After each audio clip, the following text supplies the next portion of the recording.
Meu nome é Cíntia, tenho 29 anos e sou mãe do Miguel, um menininho de 3 anos que é minha razão de viver. Mas nossa história começou antes mesmo de ele nascer, e já cercada de dificuldades. A gravidez não foi planejada, e quando descobri, quase desmaiei de susto. Meu ciclo era desregulado, e só percebi quando os enjoos ficaram fortes demais para ignorar. Gustavo, meu marido na época, não reagiu como eu esperava. Ele ficou em silêncio, sentado à beira da cama, encarando o chão por longos minutos. Depois, soltou, seco. Agora não dá mais para voltar atrás, né? Aquilo já deveria ter me alertado. Mas eu estava iludida. Acreditava que com o tempo ele mudaria, que se conectaria com o bebê quando visse. Só que a cada mês que passava, enquanto eu me preparava para ser mãe, ele se afastava. Não ia às consultas, reclamava dos gastos com exames e evitava qualquer conversa sobre o futuro. Miguel nasceu prematuro, de 7 meses, após uma gestação complicada. Passei boa parte do tempo de repouso em casa, sozinha, enquanto Gustavo trabalhava, ou dizia que estava trabalhando. Quando entrei em trabalho de parto de madrugada, ele resmungou, irritado. Sério que vai ser agora? Fui levada ao hospital com contrações intensas e medo. Ele ficou na sala de espera jogando no celular enquanto eu me contorcia. E quando Miguel nasceu e foi direto para a UTI neonatal, tudo o que ele disse foi: "Que confusão! Se eu soubesse que seria assim, teria feito você interromper no começo." Foi ali, sem que eu percebesse direito, que algo dentro de mim começou a morrer. Mas eu segui. Por Miguel.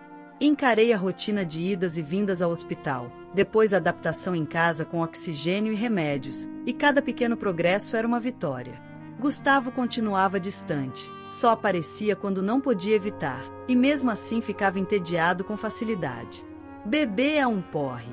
Só chora e faz sujeira", dizia, enquanto rolava o Instagram no sofá. Miguel cresceu com fragilidade respiratória, como consequência do nascimento precoce, mas era uma criança alegre e carinhosa. Aos 3 anos, já sabia dizer "mamãe, te amo", e fazia desenhos para mim enquanto eu preparava suas refeições. Cada gesto dele era combustível para eu continuar, mesmo carregando tudo nas costas. Foi numa dessas noites normais, depois de colocá-lo para dormir, que percebi ele suando demais. Estava ofegante, os lábios começando a ficar roxos. Corri com ele para o hospital, e tudo aconteceu rápido demais. Saturação baixa, dificuldade respiratória, internação imediata. A bronquiolite que o acompanhava desde o primeiro ano de vida havia voltado, dessa vez com força. Em poucas horas, ele foi entubado e levado à UTI. Meu mundo desabou. Passei a noite sentada numa poltrona dura, sem conseguir dormir, vendo enfermeiros e médicos entrarem e saírem, trocando medicações e analisando exames. Liguei para Gustavo. Ele atendeu com voz de sono e disse: "Tá, vou passar aí amanhã. Não adianta ir agora de madrugada." No dia seguinte, ele apareceu no hospital com a mesma postura fria de sempre. Olhou Miguel como quem vê um estranho. Nem tocou na mãozinha do filho. "Ele tá dormindo, né?" perguntou. "Não. Está sedado. Entubado." Respondi, contendo as lágrimas. "Ah, bom. É esperar então." Saiu pouco depois, dizendo que precisava resolver umas coisas do trabalho. Eu já não sabia se chorava pelo estado de Miguel ou pela ausência emocional de quem deveria ser nosso apoio. 2 dias depois, ele voltou, dessa vez de cara mais limpa, porém visivelmente incomodado de estar ali. Miguel tinha apresentado uma leve melhora, mas ainda estava sob risco. O médico explicou que os próximos dias seriam cruciais. Estávamos os dois ao lado do leito, em silêncio, quando Gustavo resmungou: "Vou ser sincero, se ele morrer, melhor. Menos um peso." "O quê?" perguntei, achando que tinha escutado errado. "Isso mesmo. Vai viver cheio de problema, dar gasto, te prender em casa. Às vezes é melhor ir agora do que virar fardo depois." A enfermeira que monitorava os aparelhos se virou devagar, incrédula. Eu, por um segundo, não consegui respirar. Senti um frio percorrer minha espinha. Aquilo não era um surto de dor, nem uma frase fora de contexto. Era a revelação do que ele pensava desde o começo. Fiquei em choque. Não chorei, não gritei. Apenas pedi, com voz firme, que ele saísse da sala. A enfermeira, percebendo a gravidade, chamou um segurança discretamente. Gustavo, irritado, reclamou, mas saiu. Antes de cruzar a porta, ainda teve a audácia de dizer: "Tá fazendo drama demais. É só minha opinião. Acha que vai mudar o quadro com lágrima?" Naquela noite, segurei a mão de Miguel e prometi: "Você vai sair daqui. E eu vou te proteger de tudo. Até do seu pai, se for preciso." Foi naquele instante que algo em mim despertou. Eu já tinha perdoado muitas coisas. Mas aquilo, não. Nunca. E a mulher que saísse daquele hospital com seu filho nos braços seria mais forte, mais decidida, e nunca mais toleraria nenhuma forma de crueldade. A frase de Gustavo ainda ecoava em mim como um tapa. Se ele morrer, melhor. Um peso a menos. Nunca uma frase me machucou tanto. Eu revivi aquele momento todas as noites, olhando Miguel entubado, tão pequeno, tão frágil, mas ainda assim lutando com todas as forças. Diferente do pai, que fugia diante da dor. No dia seguinte, voltei cedo ao hospital. As olheiras ardiam no espelho do banheiro da recepção. Ao chegar na ala da UTI pediátrica, a enfermeira Adriana me puxou discretamente e disse: "Cíntia, seu marido tentou entrar de novo ontem à noite. Disse que ia resolver tudo com você, mas, conforme o pedido feito ao jurídico do hospital, o barramos. Ele saiu xingando." Eu agradeci, emocionada. Pela primeira vez, alguém me ouvia. Alguém entendia que o que estava em jogo ali não era só meu casamento, era a sanidade da minha casa, era o futuro do meu filho. Os dias passaram, e a recuperação de Miguel começou a surgir como um milagre. Lentamente, ele começou a dar sinais de melhora. Primeiro, os batimentos estabilizaram, depois os pulmões começaram a responder bem à medicação, até que os médicos decidiram reduzir a sedação. No quinto dia, ele abriu os olhos. Baixinho, com dificuldade, balbuciou: "Mamãe, tô aqui?" Desabei ali mesmo, segurando a mão dele e chorando. Um choro de alívio, de culpa por ter deixado aquela criança crescer num ambiente tóxico, mas também de decisão. Decisão de que aquilo não ia mais continuar. No hospital, ganhei o respeito da equipe médica. As enfermeiras passaram a me chamar de a Mãe Leoa. O médico responsável pelo caso me chamou num canto. "Dona Cíntia, não costumo falar disso, mas seu filho resistiu por um fio. O emocional da mãe, a presença constante, isso ajuda mais do que a senhora imagina." Fui dormir com essas palavras no coração. Enquanto isso, Gustavo mandava mensagens todos os dias, que variavam entre frieza e manipulação emocional. Me disse se ele tá vivo ou não. "Você quer que eu me sinta culpado agora? Me perdoa, a gente pode recomeçar." Eu não respondia nenhuma. A Cíntia que ele conhecia já não existia mais. Eu não estava mais disponível para suas migalhas de arrependimento. Quando Miguel foi transferido da UTI para o quarto comum, liguei para minha prima Júlia. "Júlia, não posso voltar para casa. Você pode me ajudar?" "Claro que sim, vem ficar comigo. Você e o Miguel têm minha casa inteira, meu coração e meu apoio." 10 dias depois da internação, Miguel teve alta. Ainda frágil, mas vivo. Saímos do hospital direto para a casa da Júlia. Eu, com 2 malas, Miguel no colo e a alma rasgada, mas com a esperança brotando como uma muda num solo antes infértil. Naquela primeira noite fora, Gustavo me ligou. "Não acredito que você saiu do hospital e não me avisou. Você não merece saber." "Que isso, Cíntia? Eu sou o pai. Então comece a agir como um." Silêncio. "Olha, aquele dia, eu falei besteira. Tava nervoso. A pressão da UTI, do trabalho." "Gustavo, você disse que se o nosso filho morresse seria melhor. Isso não se fala." nem no auge do desespero. Foi um momento. Não. Foi o retrato de quem você sempre foi. Ele desligou. E pela primeira vez eu não chorei. Nos dias seguintes, ele apareceu na casa da minha prima. Tocou a campainha, gritou meu nome, disse que queria ver o filho. Você não pode me impedir. A criança é minha também. Mas eu já tinha registrado o boletim de ocorrência e pedido medida protetiva para mim e para Miguel. Quando a polícia chegou, ele saiu revoltado, dizendo que ia me tirar na justiça. E foi o que ele tentou. Alegou alienação parental, pediu visitação, me acusou de desequilíbrio emocional. Mas ele não esperava que eu estivesse preparada. Apresentei o histórico completo, mensagens ofensivas, o áudio da UTI que gravei sem ele perceber, os depoimentos das enfermeiras, o boletim da pediatra sobre os traumas que Miguel demonstrava ao ouvir a voz do pai. O advogado dele tentou argumentar que ele estava passando por estresse. Mas meu advogado foi firme. Estresse não justifica abandono, muito menos desejar a morte de um filho. Nosso processo virou uma batalha jurídica. Mas cada audiência servia para mostrar a verdade. Miguel também foi ouvido por uma psicóloga do fórum. E, mesmo com poucas palavras, disse com clareza: "Papai me dá medo. Eu não quero ir com ele." Foram meses difíceis. Miguel ainda tinha crises de falta de ar, e eu me desdobrava entre fisioterapia, remédios e tribunal. Mas algo dentro de mim já não era frágil. Era firme, resistente, resiliente. Como meu filho. Comecei a fazer terapia.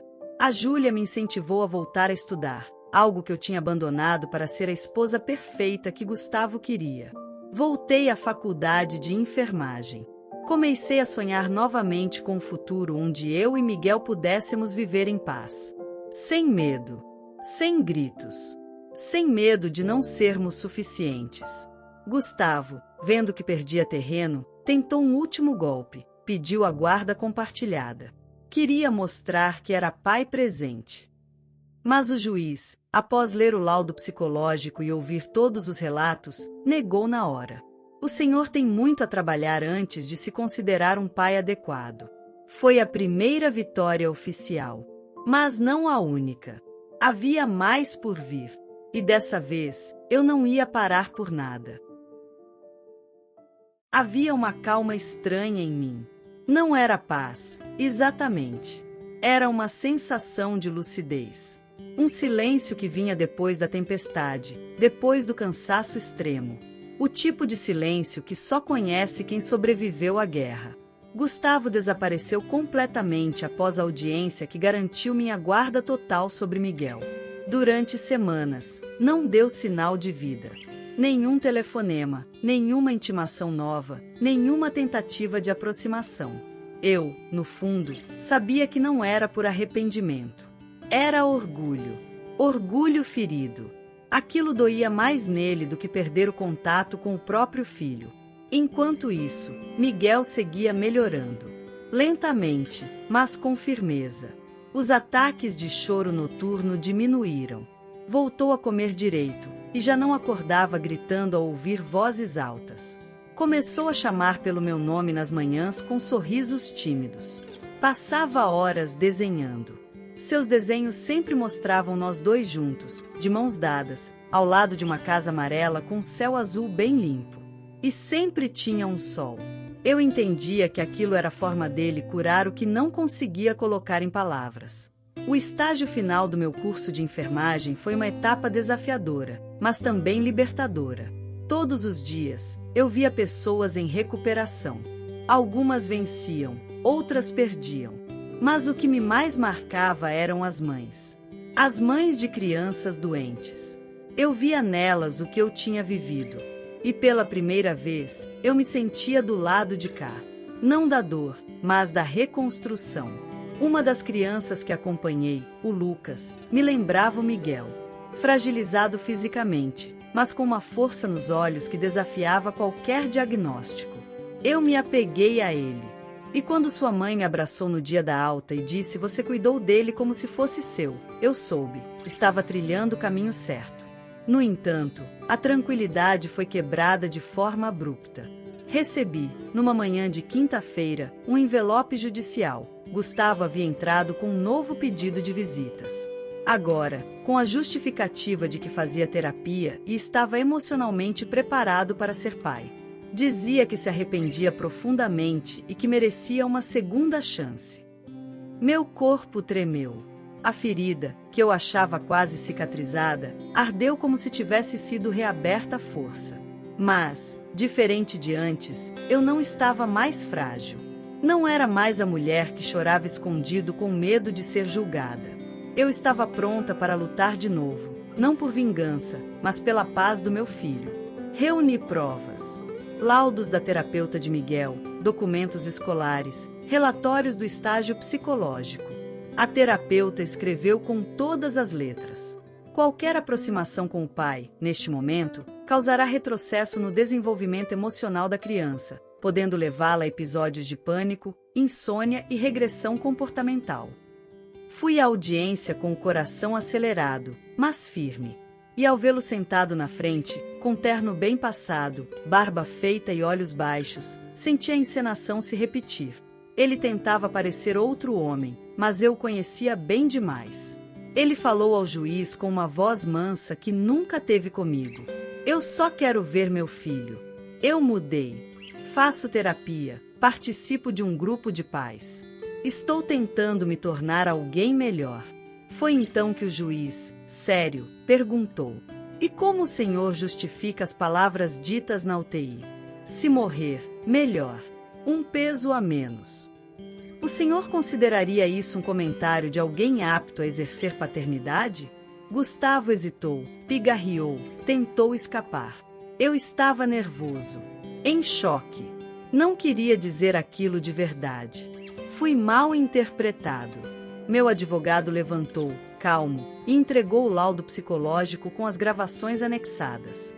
E, sem hesitar, completou: a criança lembra dessas palavras. Ele não as esqueceu. E a ausência posterior do pai reforçou esse trauma. O juiz suspirou, cruzou os braços e proferiu: este tribunal se preocupa com a criança. E neste momento, a aproximação com o pai não é saudável, tampouco desejada. O pedido está indeferido. E futuras tentativas só serão analisadas mediante laudos favoráveis emitidos por profissionais indicados pelo Estado. Gustavo bufou. Saiu da sala de forma ríspida, lançando um olhar para mim que em nada lembrava arrependimento. Era desprezo. Era certeza de que ele havia perdido. Mas eu não tremi. Nem por um segundo. A partir daquele momento, a vida seguiu em reconstrução definitiva. Concluí meu curso com louvor. Miguel me acompanhou na colação de grau com um pequeno terno azul marinho e um botão de rosa na mão. Quando me viu subir ao palco, gritou: essa é minha mamãe. Ela é enfermeira agora. A plateia riu. Eu chorei, porque ali estava a prova viva do milagre. Eu não tinha apenas vencido uma graduação. Eu tinha vencido o ciclo da dor, da submissão e da violência. Com o diploma, consegui um trabalho fixo em uma clínica pediátrica. Um lugar onde, todos os dias, mães chegavam desesperadas, achando que não dariam conta. E a cada uma delas, eu repetia a frase que, um dia, desejei ouvir: você vai conseguir, porque você ama. E quem ama de verdade, vence o que for. Miguel florescia mais a cada dia. Um dia, antes de dormir, ele me olhou sério e disse: mamãe, quando eu crescer, quero ser médico de criança. Igual você cuida dos filhos dos outros. Eu quero cuidar também. E então completou: porque você me salvou, mesmo quando o papai não quis. Foi naquele instante que eu soube. Nada havia sido em vão. A história de hoje chegou ao fim. Não se esqueça de comentar qual lição você tirou dela. Também deixe um like no vídeo e se inscreva para não perder os próximos vídeos. E se você quer conhecer o final da história da mulher que viu seu pai ser demitido por um motivo misterioso após trabalhar por 30 anos, e depois de investigar descobriu um segredo chocante, clica no vídeo que está aparecendo aí na tela. Te vejo nessa história. Grande abraço.